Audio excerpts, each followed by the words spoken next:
নিচিনা কোম্পানী ভাৰতত আহিছে টেসলাৰ নিচিনা কোম্পানী ভাৰতত কি কৰিছে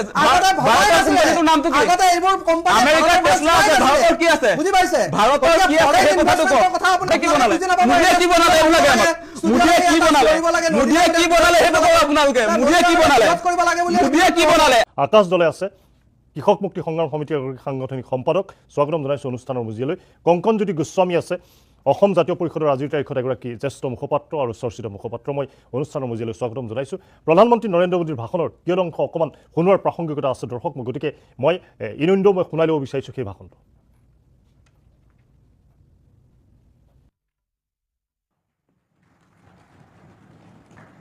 और इसलिए साथियों 2014 से 2026 की कहानी केवल आंकड़ों की कहानी नहीं है यह उस भारत की कहानी है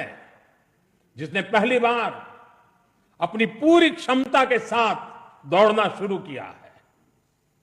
वो भारत जो बड़े लक्ष्य तय कर रहा है और इन लक्ष्यों की प्राप्ति के लिए जी तोड़ मेहनत कर रहा है साथियों एनडीए के 12 वर्षों की उपलब्धियों की एक और विशेषता है हमें ये उपलब्धियां वैश्विक अस्थिरता और अशांति के दौर में हासिल हुई है एक स्थिर सरकार होने का लाभ क्या होता है ये बार बार इस दौर ने साबित किया है कोरोना के समय को हम कभी नहीं भूल सकते जब हर तरफ हाहाकार मचा था लेकिन भारत उस हालात को मुकाबला करते हुए भी सफलता से आगे बढ़ा साथियों दुनिया के बड़े बड़े देशों की अर्थव्यवस्थाएं संघर्ष कर रही है तब भी 2025-26 में भारत ने 7.7% की ग्रोथ रेट हासिल की है और पिछला क्वार्टर तो जो 31 मार्च को खत्म हुआ उसमें भी भारत की ग्रोथ 7.8% रही है यह सफलता इतनी आसान नहीं है दोस्तों हम फ्रेजाइल 5 के कटघरे से बाहर निकलकर आज दुनिया की तेज गति से आगे बढ़ने वाली अर्थव्यवस्था बन चुके हैं साथियों कल के विकसित भारत की गारंटी है आज का आकांक्षी भारत आकांक्षी भारत के गर्भ में विकसित भारत पल रहा है आज के भारत की आकांक्षाएं बड़ी हैं सपने बड़े हैं इसलिए उसके संकल्प और लक्ष्य भी उतने ही बड़े हैं देश की इन आकांक्षाओं का वाहक हमारा मिडिल क्लास है नियो मिडिल क्लास है इसलिए हमारी सरकार मध्यम वर्ग के एस्पिरेशन को पूरा करने में लगी है मिडिल क्लास की ईज ऑफ लिविंग उसकी क्वालिटी ऑफ लाइफ उसके लिए नए अवसर और नई संभावनाएं हमने हर फ्रंट पर काम किया है साथियों 2014 से पहले मिडिल क्लास कानून की उलझनों का सबसे बड़ा शिकार हुआ करता था जटिल टैक्स सिस्टम आमदनी के सीमित स्रोत और टैक्स का बड़ा बोझ खराब गवर्नेंस की मार ये सब सामान्य मानवी के लिए डेली लाइफ की चुनौती होती थी लेकिन प्रधानमंत्री नरेंद्र मोदी मैं शुनालो प्रिय दर्शक और यार पिछते मैं आरम्भ कर विचार अनुष्ठान प्रकृतार्थत प्रधानमंत्री नरेंद्र मोदी देशर अर्थनीतिर जय जयकार परिवेशर कथा कैसे जो समय मध्यप्राच्यर युद्धर प्रभाव पड़े इंधनजात सामग्री आरम्भ कर प्रतिটো सामग्रीर मूल्य बृद्धि हुई एने समय प्रधानमंत्रीगराकीये 12 बছৰ सम्पूर्ण करार महिन्द्र खानत केइबाटाও गुरुत्वपूर्ण मंतव्य आगबढ़ाले देशवासीक स्मरण कर एनडीएर অংশীদাৰ দলসমূহৰ নেতৃত্বৰে বৈঠকত যিখন সন্মিলন অনুষ্ঠিত হৈছিল সেই সন্মিলনতেই নৰেন্দ্ৰ মোদীৰ উদ্দাক্ত ভাষণত আমি কথা গম পাইছোঁ মই আৰম্ভ কৰিব বিচাৰিছোঁ অসম জাতীয় পৰিষদৰ পৰাই অসম জাতীয় পৰিষদে যে প্ৰধানমন্ত্ৰীৰ এই 12 বছৰীয়া বৰ্ষপূৰ্তিত 4399 দিনেৰে যি দেশৰ অৰ্থনীতি টনকিয়াল হোৱাৰ কথা কৈছে অৰ্থনীতিৰ জয় জয়কাৰ হোৱাৰ কথা কৈছে এখন সুস্থিৰ চৰকাৰ হিচাপে দেশৰ অৰ্থনৈতিক ব্যৱস্থাটোক ইমানে শক্তিশালী ৰূপ প্ৰদান কৰিছে ঔদ্যোগিক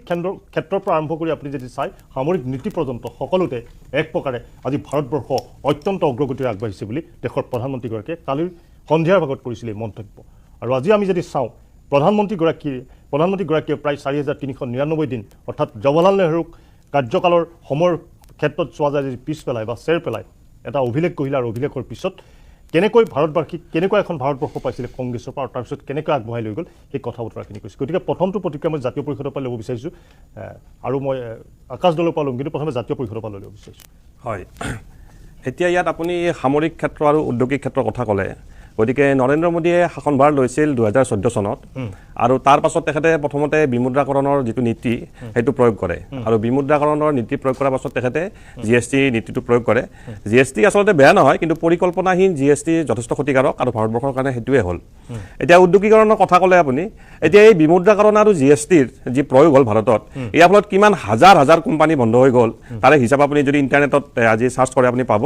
এইবিলাক এতিয়া পুৰণা কথা এতিয়া আপোনাৰ এইটো 12 বছৰেই হ'ল এইবিলাক কথা কিন্তু এইবিলাকৰ যি কুপ্ৰভাৱ সেই প্ৰভাৱৰ পৰা দেশবাসী এতিয়াও মুক্ত হোৱা নাই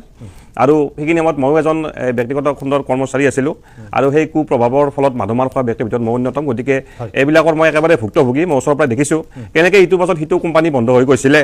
আৰু যেতিয়া কোম্পানীবিলাক বন্ধ হৈ গ'ল তাৰপাছত চৰকাৰে আমাৰ মানে নৰেন্দ্ৰ মোদী চৰকাৰে থৰকাচুটি হেৰাই এই মালিকসকলক তেওঁলোকৰ জিএছটি মাফ কৰি দিয়া এটা স্কিমো আনিছিলে আঁচনি আনিছিলে অৰ্থাৎ আমাৰ দেশৰ যি কৃষক শ্ৰমিক দুখীয়া শ্ৰেণীৰ ব্যক্তি মানুহ সেইবিলাকে নিজৰ পকেটৰ পৰাই টেক্স দিলে আৰু সেই টেক্স পাছত মালিকবিলাকক মাফ কৰি দিয়া হ'ল গতিকে মালিকবিলাকৰ বিশেষ লোকচান নহ'ল তেওঁলোকৰ কোম্পানীবিলাক যদিও বন্ধ হ'ল টেক্স মাফ পালে আৰু বহুত এইবিলাক বস্তু ৰেহাই পোৱাৰ পাছত তেখেতে আৰু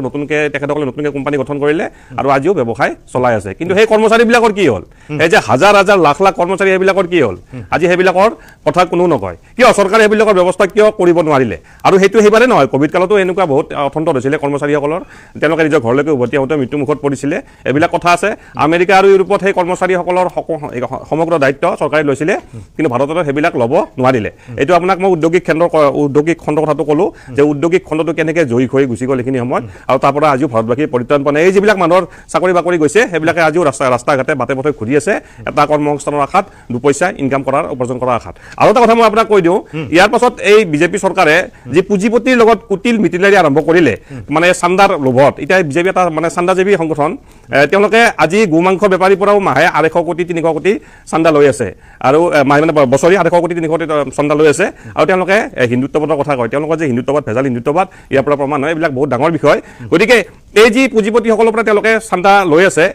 বছৰি এতিয়া বছৰি প্ৰায় 1000 কোটি এনেকৈ চান্দা লৈ আছে তাৰমানে আপোনাৰ মাহত 1000 কোটি লৈ আছে অৰ্থাৎ বছৰি 12000 কোটি টকা তেওঁলোকে চান্দা লৈ আছে গতিকে এইটো তেওঁলোকৰ এটা নেক্সাছ হৈছে নেক্সাছ হৈ পেলাই এতিয়া বৰ্তমান আমাৰ ৰাইজৰ ওপৰত মূল্যবৃদ্ধিৰ মাধমাৰ পৰিছে গতিকে উদ্যোগিক খণ্ডৰ পৰা ৰাইজৰ একো লাভ হোৱা নাই ঔষধে হওক বা আন অত্যাৱশ্যকীয় সামগ্ৰীৰ ক্ষেত্ৰতে হওক মূল্যবৃদ্ধিৰ মাধমাৰ পৰিছে আগৰ পৰাও পৰি আছিল আৰু এতিয়া যেতিয়া এই মধ্যপ্ৰাচ্যৰ যুদ্ধ হ'ল এতিয়াৰ পৰা এই মাধমাৰ বেছি হৈছে ৰাইজৰ একেবাৰে অৱস্থা নোহোৱা হৈছে গতিকে উদ্যোগিক খণ্ডৰ কথা কৈ লাভ নাই এতিয়া সামৰিক ক্ষেত্ৰৰ কথাটো মই আপোনাক কওঁ আপুনি যিটো সামৰিক ক্ষেত্ৰৰ কথাটো ক'লে আজি চাওক আজি অৰ্থনীতি এনেকৈ বিপৰ্যস্ত হৈছে যে আগতে যি 15 বছৰীয়া চাকৰি আছিলে আমাৰ প্ৰতিৰক্ষা বিভাগত সেই চাকৰি এতিয়া 5 বছৰ হৈছে আমি সকলোৱে অগ্নিবিৰৰ কথা জানো যে অগ্নিবিৰৰ চাকৰি এতিয়া 5 বছৰ কিন্তু আগতে সেই চাকৰি 15 বছৰ কৰি পেলাই আপুনি পেঞ্চন লৈ আহি এটা সুন্দৰ নিৰাপত্তা থকা জীৱন জীয়াব পাৰিছিলে কিন্তু আজি এইটো সম্ভৱ নহয় কিয় যদি অৰ্থনীতি ইমানেই শক্তিশালী যদি অৰ্থনীতি ইমানেই জয়কাৰ প্ৰতিৰক্ষা বিভাগৰ চাকৰি 15 বছৰৰ পৰা 5 বছৰ কিয় কৰা হ'ল কি কাৰণত কৰা হ'ল গতিকে এইবিলাকে দেখায় যে আমাৰ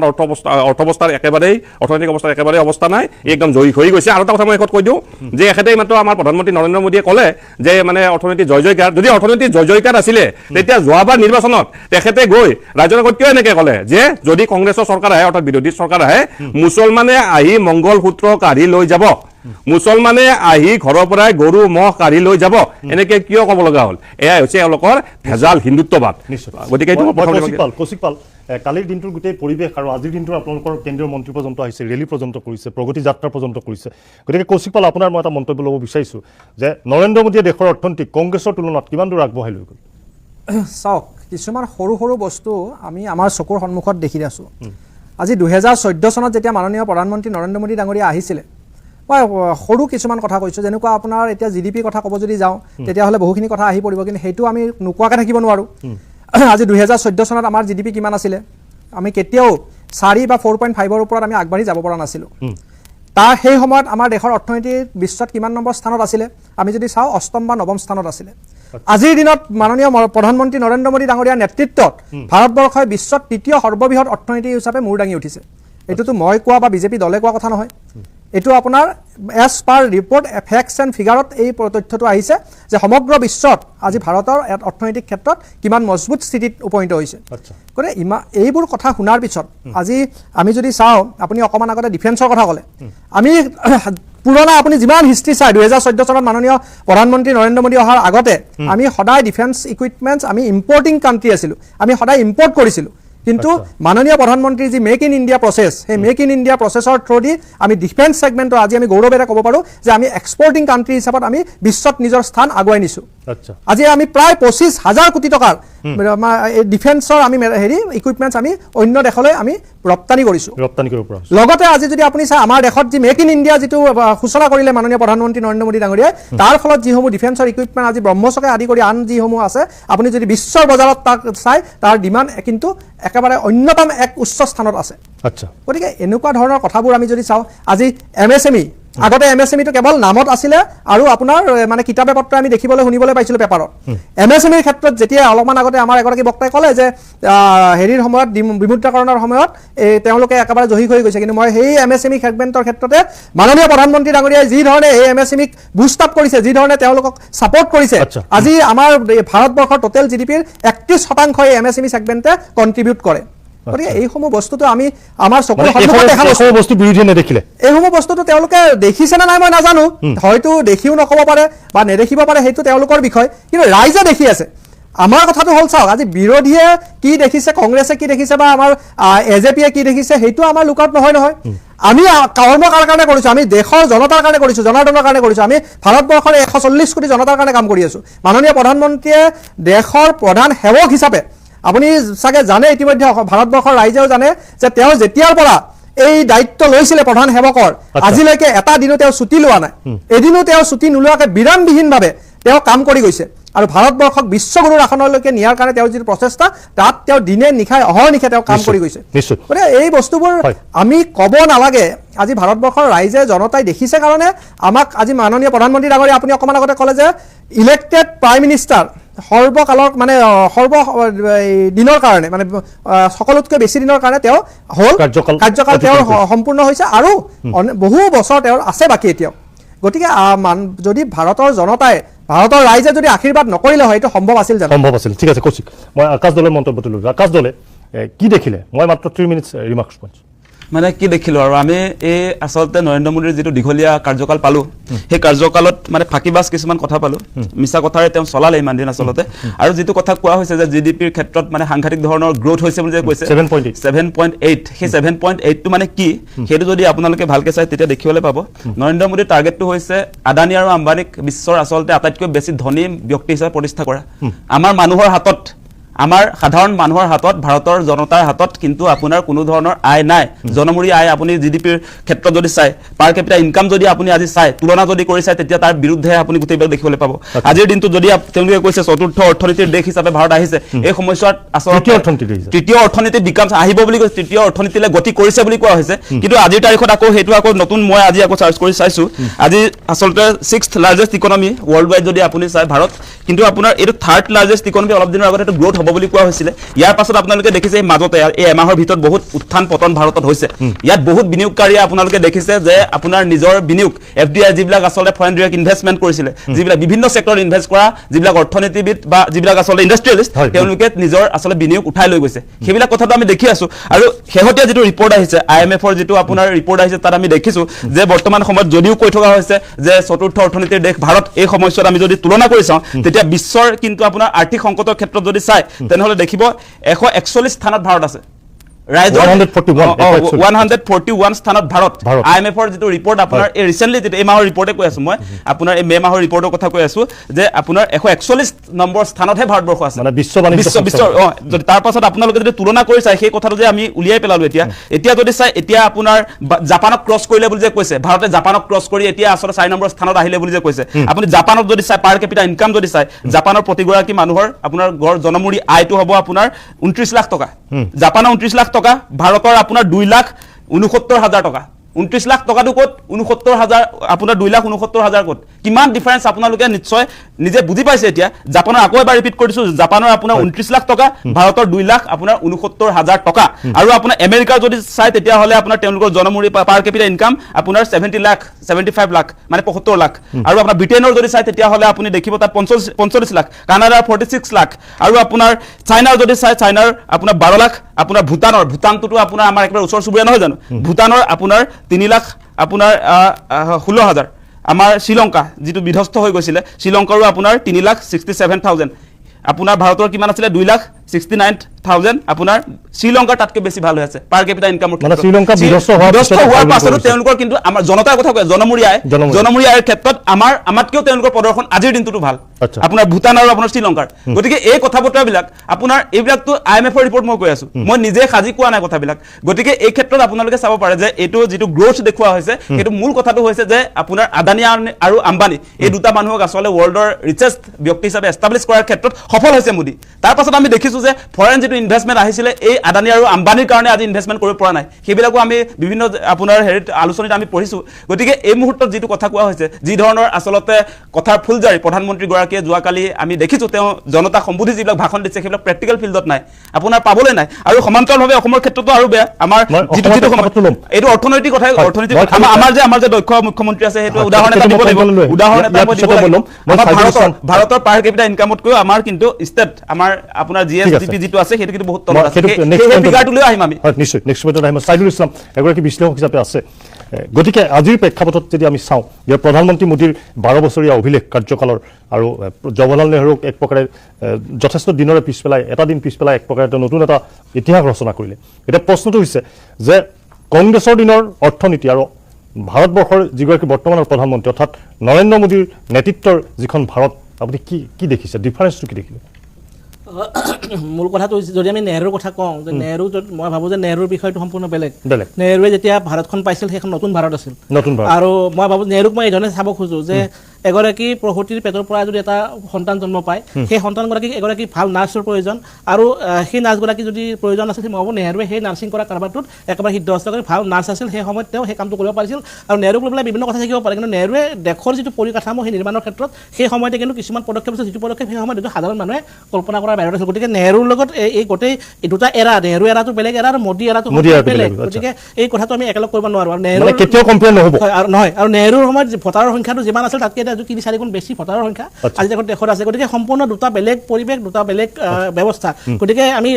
তুলনামূলকভাৱে মোদী আৰু নেহৰুৰ মাজত তুলনা কৰাৰ ভাবো এইটো এটা বেলেগ ধৰণৰ এটা বেলেগ বিষয় হ'ব পাৰে কিন্তু মই আপুনি যদি ভাবে যে এই বিষয়টো যিটো বিষয় আমি চাওঁ যে মোদীয়ে মানুহক কি ধৰণে এই গোটেই বিষয়টোত ভাৰতখনৰ লগত আগবঢ়াই নিছে এই বিষয়টোত এতিয়া কৌশিকে কোৱা কথাকেইটা আপুনি পেলাই দিব নোৱাৰে আৰু আকাশে কৰা অভিযোগকেইটা কিন্তু পেলাই দিব নোৱাৰে দুটা ফেক্টৰৰ ওপৰত বেছ কৰে কিন্তু আমি যদি সঁচা কথাকেইটা যদি চাওঁ তেতিয়াহ'লে ক'ব লাগিব যে 2005 পৰা 2014 লৈকে ভাৰতৰ জিডিপি আছিল 7.2% আৰু 14 পৰা 24 লৈকে জিডিপি হ'ল আপোনাৰ 7.4% এই যিটো জিডিপিৰ যিটো গ্ৰোথ এই গ্ৰোথটো সামান্য পৰিমাণে এই পিছৰ পৰ্যায়ত বাঢ়িছে কিন্তু তাত তিনিটা কথা আছে তিনিটা কথা যদি মই কওঁ এটা প্ৰথম কথাটো যদি চাওঁ আমি কোভিডৰ বিষয়টো আমি আনিব পাৰোঁ কোভিডৰ পূৰ্বে আকৌ আটাইতকৈ ডাঙৰ যিটো বিষয় আছিল সেইটো আছিল ডিমনিটাইজেশ্যন আৰু GST দেশৰ কাৰণে দুটা সাংঘাতিক বেলেগ ফেনমেনা আছিল আৰু সেই ফেনমেনাকেইটাই সাংঘাতিকভাৱে প্ৰতিজন মানুহক চুই গৈছিল দেশৰ ইকনমিটোক ফৰ্মেলাইজ কৰাৰ ক্ষেত্ৰতে হওক বা যিটো আপোনাৰ অসংগঠিত যিবিলাক ক্ষেত্ৰ আছিল সেই অসংগঠিত ক্ষেত্ৰসমূহক এক প্ৰকাৰ ষ্টেবিলাইজ বা ডিষ্টেবিলাইজ দুই ধৰণে কথা আমি চাব পাৰোঁ সেই কৰাৰ ক্ষেত্ৰত পিছত এটা পৰ্যায়ত কিন্তু এই দুটা মই ভাবোঁ যে ডিমনিটাইজেশ্যন আৰু আপোনাৰ এই যিটো GSTৰ ইমপ্লিমেণ্টেশ্যন এই দুটা বিষয় আমি ইকনমিৰ লগত জড়িত দুটা ফেনমেনালৈ ধৰি ল'ব পাৰোঁ তাৰ পৰৱৰ্তী পৰ্যায়ত আপুনি যদি চাই সাংঘাতিক বিষয়টো হ'ব পাৰে কোভিডে যিটো সময়ত গোটেই পৃথিৱীখন একেবাৰে লকডাউন কৰি দিলে আপোনাৰ ছাপ্লাই চেইনবিলাক একেবাৰে এটা সাংঘাতিকভাৱে চেপি ধৰিলে এই গোটেই সময়খিনিৰ মাজত জিঅ'পলিটিকেল কনফ্লিক্ট আছিল বিভিন্ন সময়ত এই টাইটেনিং ফাইনেন্সিয়েল কণ্ডিশ্যন যিটো পৃথিৱীত সেই সময়ত গ্ৰ' হৈছিল ডেছপাইট ডেট মই ভাবোঁ 7.4 যিটো GDP আমি পাইছোঁ সেইটো এটা মই ভাবোঁ এটা ভাল এটা সংখ্যা বা ভাল এটা গ্ৰ'থ এই গোটেই কথাখিনি আমি অস্বীকাৰ কৰিব নোৱাৰোঁ গতিকে তাৰ পৰৱৰ্তী সময়ত 24 পিছৰ যদি আমি পিছলৈকে যদি আহোঁ তেতিয়াহ'লে আটাইতকৈ গুৰুত্বপূৰ্ণ কথাটো হ'ব পাৰে ৱেষ্ট এছিয়াৰ যিটো কনফ্লিক্ট এই ৱেষ্ট এছিয়াৰ কনফ্লিক্টে কিন্তু আমাক মধ্যপ্ৰাচ্য বা পশ্চিম এছিয়াৰ যিটো এটা কনফ্লিক্ট চলি আছে এই কনফ্লিক্টটো কিন্তু আমাক গোটেই কথাবিলাক নতুনকৈ ভাবিবলৈ বাধ্য কৰিছে কিয় বাধ্য কৰিছে আপুনি চাব যে আমাৰ আটাইতকৈ গুৰুত্বপূৰ্ণ কথাটো আছিল অসংগঠিত ইকনমিটোৰ কথাটো আমি ক'লোৱে যিবিলাক আপোনাৰ MSME কথা এতিয়া আমি কৈছোঁ এই MSME বহু পৰিমাণে ফৰ্মেলাইজ হৈছিল যে আপোনাৰ ডিজিটেল ইকনমি এটা অহাৰ পিছত সেই কামবিলাক হৈছিল কিন্তু একে সময়তে আমি চাব লাগিব যে দেশৰ কিন্তু যিটো ইকনমি সেইটো আছিল আপোনাৰ ৰুৰেল আৰু আপোনাৰ এগ্ৰিবেছ আপোনাৰ ৰুৰেল এগ্ৰিবেছ যিটো ইকনমি এই ইকনমিটো আটাইতকৈ গুৰুত্বপূৰ্ণ বিষয়টো হৈছে সাৰ আপোনাৰ যিটো কেমিকেল ফাৰ্টিলাইজাৰ আৰু কেমিকেল ফাৰ্টিলাইজাৰ আমাক এটা বছৰত লাগে প্ৰায় 350.54 লাখ মেট্ৰিক টন আৰু আমাৰ দেশত যে সময়ত যুদ্ধখন আৰম্ভ হৈছিল সেই সময়ত দেশত আমাৰ সেই ষ্টকটো আছিল 51%, মানে আমি 49% সময়ত ডেফিচিট আছিলোঁ আৰু ডাঙৰ কথাটো হৈছে কি আমাৰ যিটো সাৰৰ প্ৰডাকশ্যন এই ক্ষেত্ৰত আমি কিন্তু বহু পৰিমাণে একেবাৰে নিশ্চয় আমি একেবাৰে যদি আমি সংখ্যাকেইটা যদি চাওঁ তেতিয়াহ'লে সাংঘাতিকভাৱে আমি ক'ব পাৰোঁ যে ইভেন আমাৰ যিখিনি আপোনাৰ প্ৰটিন জাতীয় খাদ্য আমি আপোনাৰ ভেটেনাৰী ইণ্ডাষ্ট্ৰিটোক লাগে ধৰক ব্ৰইলাৰ মুৰ্গীয়ে হওক বা অন্যান্য যিবোৰ বা কণী প্ৰডাকশ্যনৰ কাৰণে লাগে তাত যিটো আপোনাৰ চয়া চিড লাগে সেই চয়া চিডটোৰ ক্ষেত্ৰতো কিন্তু আমি বহু পৰিমাণে বেলেগৰ ওপৰত নিৰ্ভৰশীল গতিকে এই যিটো কথা বতৰা আমি ক'ৰবাত কিন্তু মেক ইন ইণ্ডিয়াৰ গোটেই কথাখিনিত আমি দেখিছোঁ যে কিছু পৰিমাণে এটা হাইপ হৈছিল যে ধৰক আপোনাৰ ইলেক্ট্ৰনিক্স বা ডিফেন্সৰ ক্ষেত্ৰত কিছু পৰিমাণে ইনভেষ্টমেণ্ট আমি দেখিছিলোঁ কিন্তু মেক ইন ইণ্ডিয়াটো যিধৰণে এটা সৰ্বব্যাপী এটা সকলোকে চুই যাব পৰাকৈ সফলতা এটা দিব লাগিছিল সেই ধৰণৰ আমি নেদেখিলোঁ গতিকে ক'ৰবাত কিন্তু এই কথাটো আমি ক'ব পাৰোঁ যে এই কথাটো ক'ব পাৰোঁ যে GDPৰ যিটো নাম্বাৰ সেই নাম্বাৰত আমি আগবাঢ়িছোঁ এইটো কথা সঁচা 2 নম্বৰ কথা তৃতীয় ইকনমি বা 6 নম্বৰ ইকনমি যিয়ে নহওক ভাৰতৰ নিচিনা এখন দেশ য'ত 135 কোটি জনসংখ্যা আছে আমি যদি জনমূৰি এই কথা নাভাবি পেলাই যদি কেৱল আমি যিটো ভলিউম চাওঁ তেতিয়াহ'লে আমি 2 বা 3 বা একেলগে যাব পাৰোঁ কিন্তু এই সময়তে আমি চাব লাগিব যে এই সময়খিনিতে আমাৰ আটাইতকৈ গুৰুত্বপূৰ্ণ কথাটো হৈছে ডিষ্ট্ৰিবিউশ্যন অফ ৱেল্থ আমি যিটো আমাৰ সম্পদ আছে সেই সম্পদটো আমি বিতৰণটো চাব লাগিব আজি দেশৰ 1% মানুহৰ হাতত 40% সম্পদ তেওঁলোকে তেওঁৰ হাতত আছে তাৰ বিপৰীতে আমি যদি চাই শেষৰ যিটো 50% মানুহ সেই মানুহৰ হাতত টোটেল যিটো আপোনাৰ সম্পদ সেই সম্পদৰ 6.4% আছে এই যে এই গেপটো বৃদ্ধি হোৱাৰ লগে লগে আকাশে কোৱা প্ৰশ্নকেইটাৰ হয়তো এটা প্ৰাসংগিকতা আহিব একে সময়তে আমি এই কথাটো ক'ব লাগিব যে দেশখন আগবাঢ়িছে নে নাই দেশখনটো বহু পৰিমাণ বহু ক্ষেত্ৰত আগবাঢ়িছে এই কথাটো অস্বীকাৰ কৰিব নোৱাৰোঁ কিন্তু এই কথাটো ক'ব লাগিব যে আমি কিন্তু সমান্তৰালভাৱে আমি যদি আগবাঢ়িব লাগে তেতিয়াহ'লে আমাৰ যেনেকৈ ৰেল এখন চলিবৰ কাৰণে দুটা চিৰি থাকে সেই চিৰিটা আমি সমান্তৰালভাৱে যদি ক'ৰবাত এটা যদি পিছ পৰি থাকে তেতিয়াহ'লে আমি কিন্তু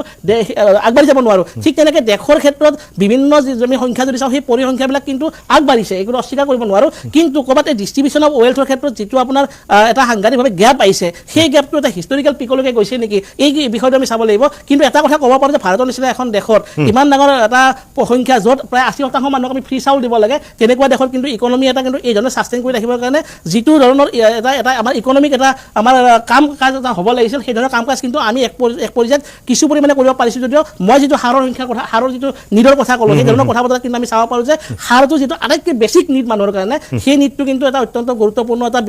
এটা ভাবোঁ প্ৰডাকশ্যনৰ ক্ষেত্ৰত এটা বিষয় হ'ব পাৰিলেহেঁতেন সেইধৰণে আমি কৰিব পৰা নাই এইকাৰণে মই কথাটো কৈছোঁ যে অনাগত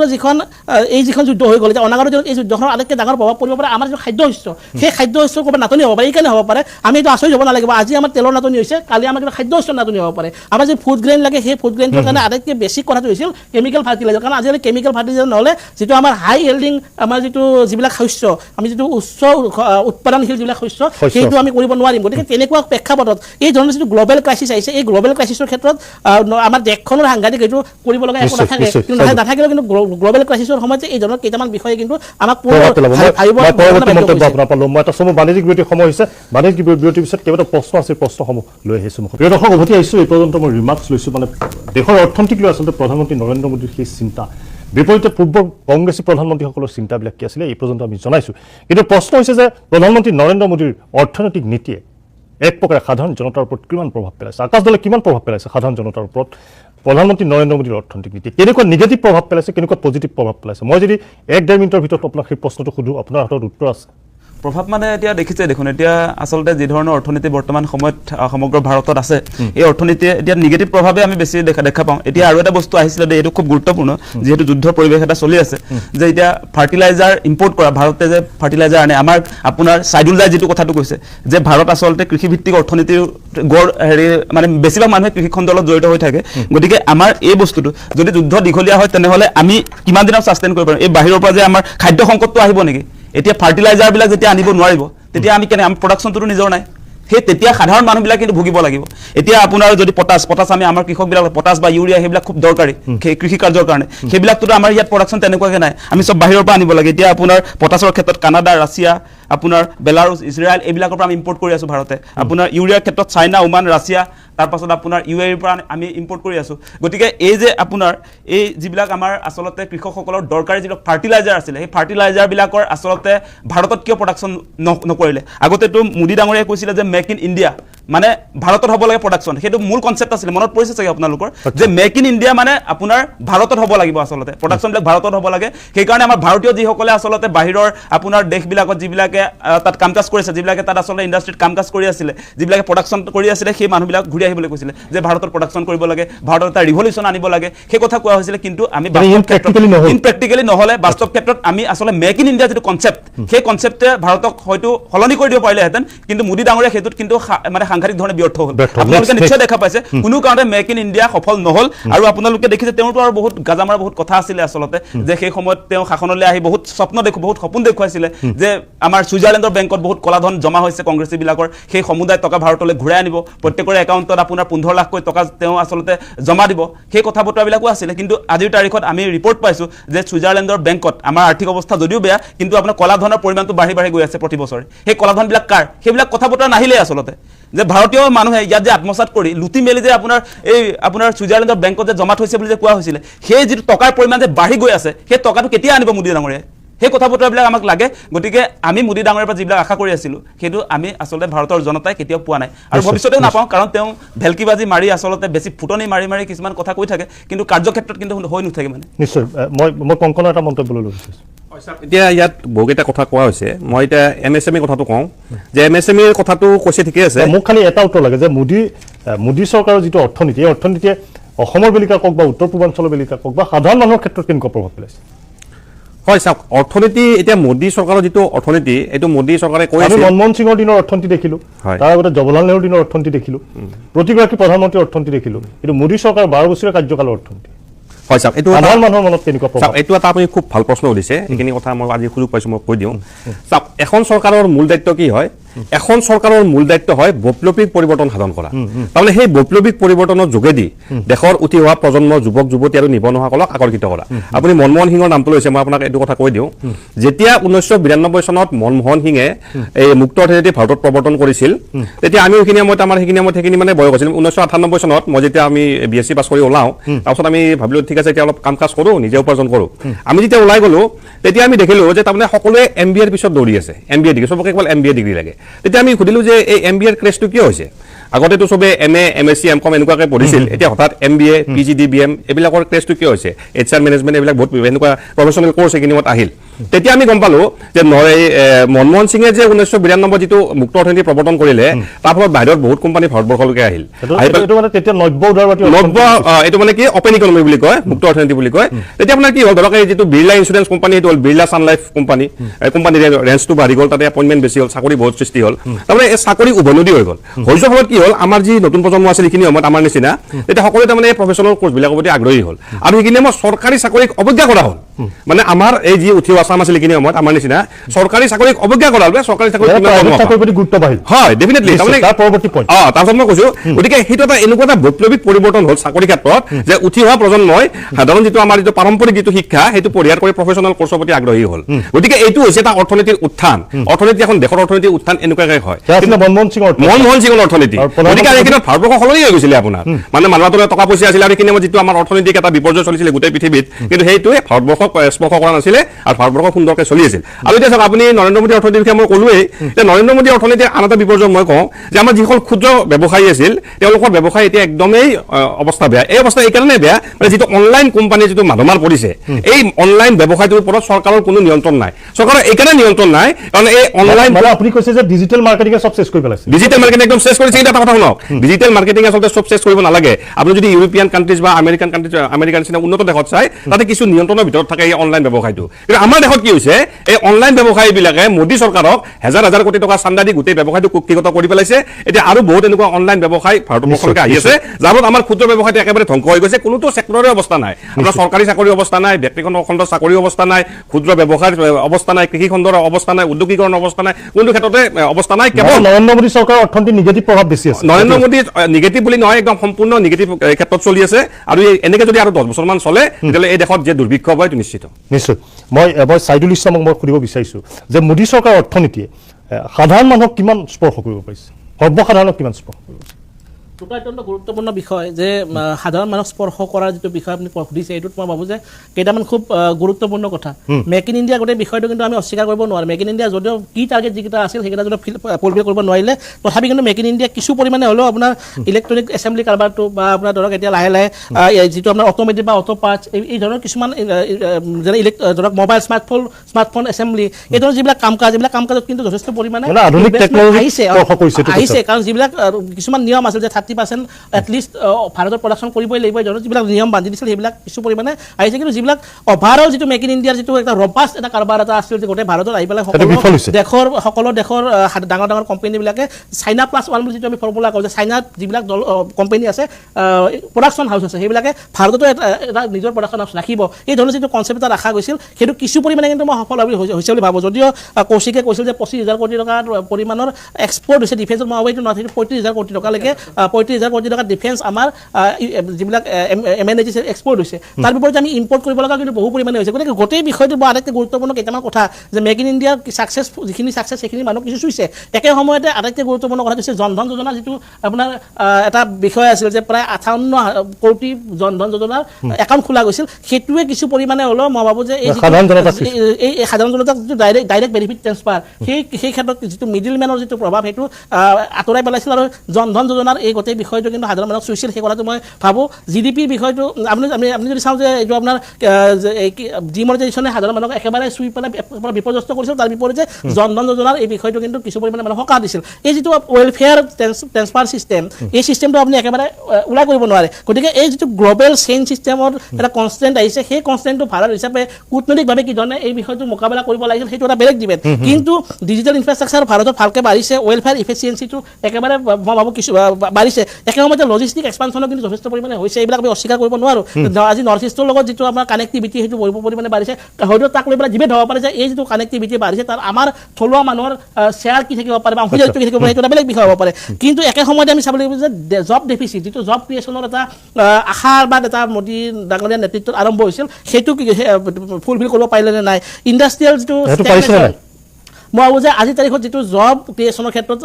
আনএমপ্লয়মেণ্ট যিটো বৃদ্ধি হৈছে সেইটো মই ভাবোঁ যে যিটো হাৰত আনএমপ্লয়মেণ্ট বৃদ্ধি পাইছে তাৰ বিপৰীতে কিন্তু জব ক্ৰিয়েশ্যনৰ কথাটো কিন্তু সিমান ধৰণে সফল হোৱাগৈ নাই যেন লাগে কাৰণ আমি যদি ডাটাবিলাক চাওঁ সেই কথাটো ওলাব একে সময়তে এই যিটো ইম্পৰ্ট ভলিটিলিটি এইটো কিন্তু একেবাৰে বাঢ়িছে এইটো কিন্তু এটা মই ভাবোঁ বেড চাইন আমাৰ এতিয়া লাহে লাহে যিটো ইম্পৰ্ট এই বিগত আমি কেইটামান মাহত দেখিছোঁ যে ইম্পৰ্ট চাইজটো আমাৰ ইমান বেছি বাঢ়িছে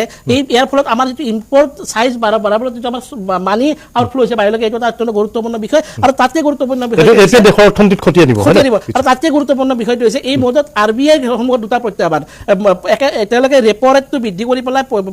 আপোনাৰ ইনফ্লেশ্যনটো ৰক্ষা কৰিব নে একে সময়তে যিটো ডাইৰেক্ট FDI যিটো আমি কওঁ যে FDI বিষয়টো লৈ পেলাই কাম কৰিব FDI যদি আপোনাৰ ফৰেইন ডাইৰেক্ট ইনভেষ্টমেণ্টটো যদি উঠি যায় বা তেওঁলোকে ৰিভাৰ্চ বেক কৰে বা ইয়াৰ পৰা ৰিভাৰ্চ কৰে ইনভেষ্টমেণ্টটো তেতিয়াহ'লে ভাৰতৰ কাৰণে যথেষ্ট পৰিমাণে আৰু প্ৰত্যাহ্বান আহিব তেনেকুৱা প্ৰেক্ষাপটত এই মুহূৰ্তত মই ভাবোঁ অন্যান্য যিবিলাক পেৰামিটাৰ আছে সেই পেৰামিটাৰবিলাক কিছু পৰিমাণে ফ্লেক্সিবল কৰি পেলাই হ'লেও এই ফৰেইন যিটো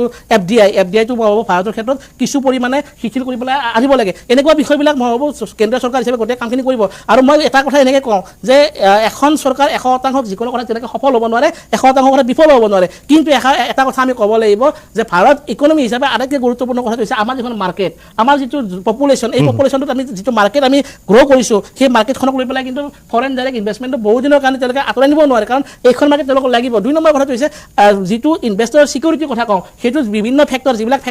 ফেক্টৰক লৈ পেলাই তেওঁলোকে ইনভেষ্ট কৰে এখন দেশত সেইটো 10 নম্বৰ কনচিডাৰেশ্যন তাৰ পূৰ্বতে এখন ভাল ষ্টেবল গভৰ্ণমেণ্ট বিচাৰে তাত এখন ডাঙৰ মাৰ্কেট বিচাৰে এই যিবিলাক কথা বতৰা তেওঁলোকে বিচাৰে সেই গোটেইখিনি কিন্তু এই মুহূৰ্তত ভাৰতত আছে তাৰ মাত্ৰ এটা কেইটামান কথা মাত্ৰ লাগিব সেইটো হৈছে এই যিটো এই মুহূৰ্তত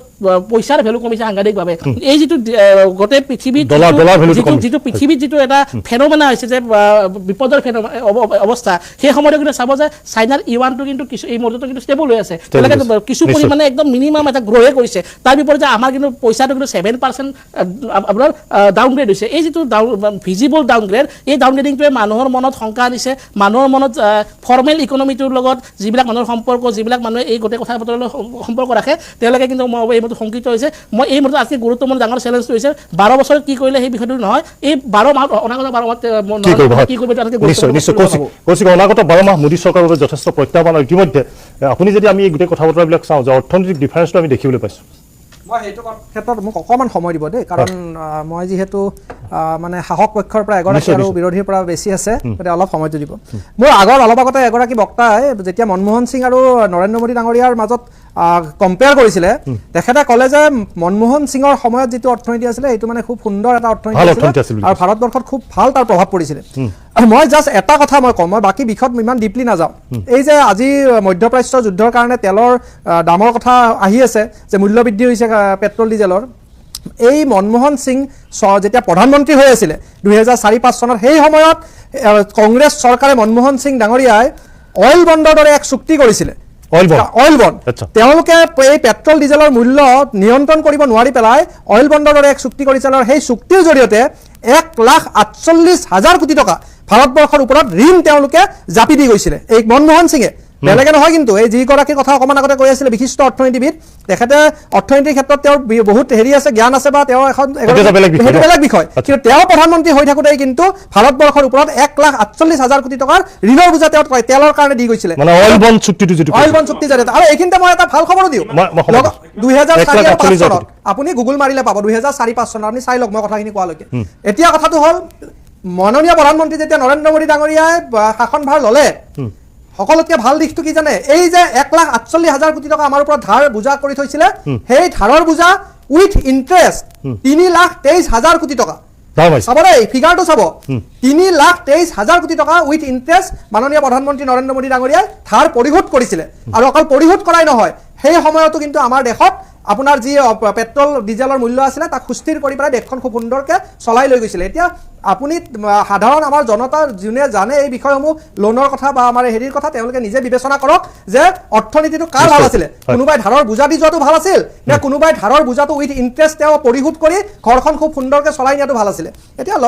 কিছুমান কথা মই আৰু এটা কওঁ আকাশ দলে ডাঙৰীয়া অলপ আগতে এটা জনমূৰি আয়ৰ ক্ষেত্ৰত তেওঁ কম্পেয়াৰ কৰিলে ভূটানৰ কথা ক'লে শ্ৰীলংকাৰ কথা ক'লে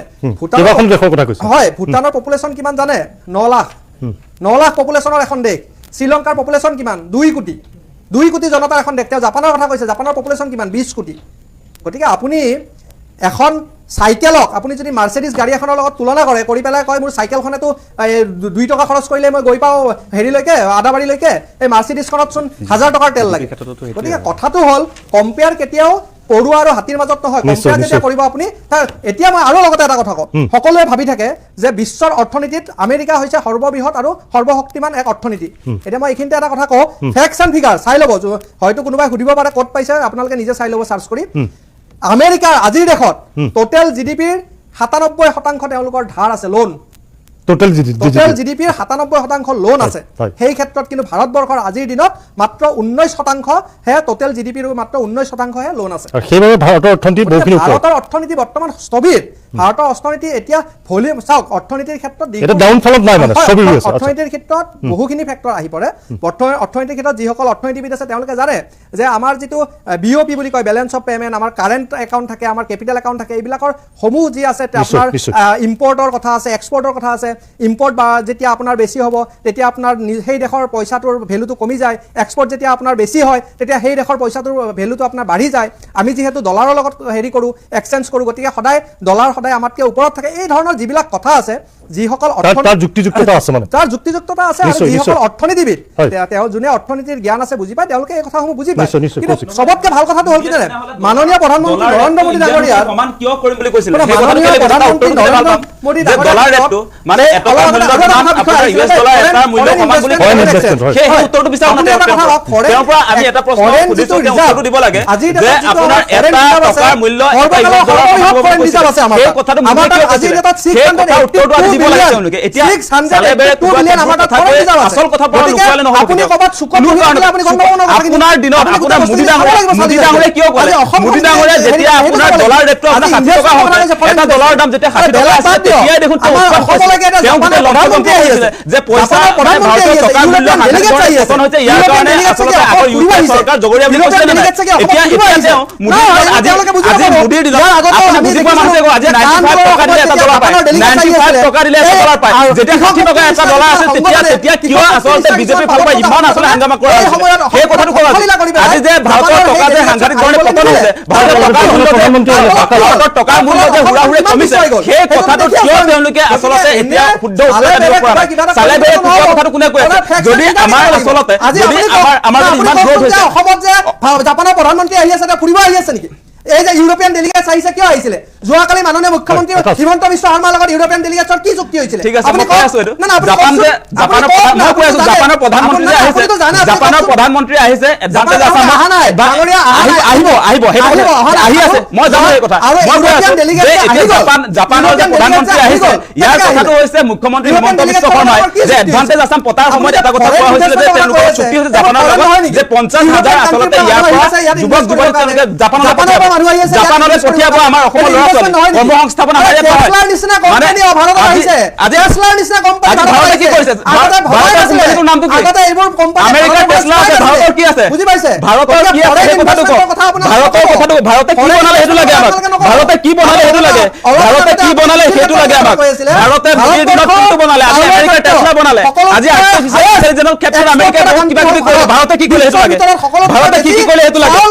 আজি আপোনাৰ গুগল মাইক্ৰসফট এমাজন মেটা এপল টেছলা আমেৰিকাই বনালে ভাৰতে কি বনালে মোদীয়ে কি বনালে সেইটো লাগে আমাক মোদীয়ে কি বনালে সেইটো কওক আপোনালোকে মোদীয়ে কি বনালে আমেৰিকাই গুগল বনালে মাইক্ৰসফট বনালে এমাজন বনালে মেটা বনালে এপল বনালে টেছলা বনালে যিবিলাক নহলে আমি চলিব নোৱাৰো ভাৰতে কি বনালে সেইটো শুনক না ভাৰতে কি বনালে সেইটো লাগে ভাৰতে কি বনালে আজি ফেচবুক বনালে কোনে আজি ফেচবুকে গোটেই পৃথিৱী চলাই আছে ভাৰতে কি বনালে আপোনাৰ বিশ্বগুৰে কি বনালে সেইটো লাগে আমাক বিশ্বগুৰে কি বনালে ফেচবুক বনালে না ইউটিউব বনালে না টেছলা বনালে না এমাজন বনালে কি বনালে এতিয়া মোদীয়ে কি বনালে শুনক না মোদীয়ে আচলতে বিশ্ব শাসন কৰিবৰ কাৰণে কি বনালে আমেৰিকাৰ ফেচবুক বনালে আজি আপোনালোকে কি বনালে সেই কথাটো কওকচোন আপুনি অনুমতি সোধক যে মোদীৰ দিনত আচলতে পৃথিৱী শাসন কৰিব পৰাকে পৃথিৱীৰ মানুহে চলোৱা কি বস্তু বনালে মই যে ইতিমধ্যে ক'লো যে আমেৰিকাই বৰ্তমান সময়ত আপোনাৰ ফ্লিপকাৰ্ট বনালে টেছলা বনালে গুগল বনালে মাইক্ৰসফট বনালে আপোনালোকে কি বনালে আপোনালোকে কি বনালে সেইটো কথা কওক আপুনি নাজানে চাগে আপুনি কি বনালে মাইক্ৰসফটৰ কথা কৈছে না কি বনালে টিচিএছৰ কথা যাওক আপুনি কি বনালে সেইটো কথা কওক